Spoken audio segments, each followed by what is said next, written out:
ఇవాళ మనం సల్లత సుత్తం అంటే రెండు బాణాల సిద్ధాంతం గురించి క్లుప్తంగా చూద్దాం. చూడండి, ఈ బౌద్ధ బోధన మన జీవితంలో నొప్పికి, బాధకి ఉన్న తేడాను చాలా సింపుల్గా చెప్తోంది. అందుకే అంటారు, ఇది కేవలం మతం కాదు, ఒక ప్రాక్టికల్ జీవన విధానమని. సరే, మరి ఏంటి రెండు బాణాల కథ?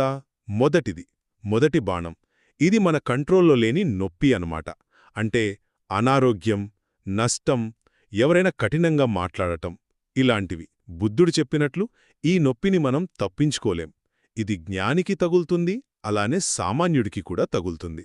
ఇక రెండో బాణం. అండ్ ఇక్కడే ఉంది అసలు పాయింట్. ఈ బాణాన్ని మనకు మనమే వేసుకుంటాం. ఆలోచించండి, మొదటి బాణం తగలగానే వెంటనే అయ్యో నాకే ఎందుకిలా జరిగింది అని బాధపడతాం కదా.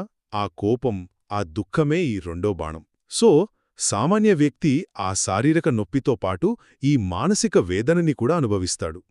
కాని జ్ఞాని అలా కాదు, కేవలం ఆ మొదటి నొప్పితోనే ఆగిపోతాడు.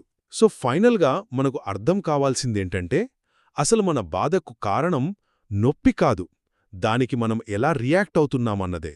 సామాన్య వ్యక్తి ఆ నొప్పిని ద్వేషించి దానినుంచి పారిపోవాలని చూస్తాడు.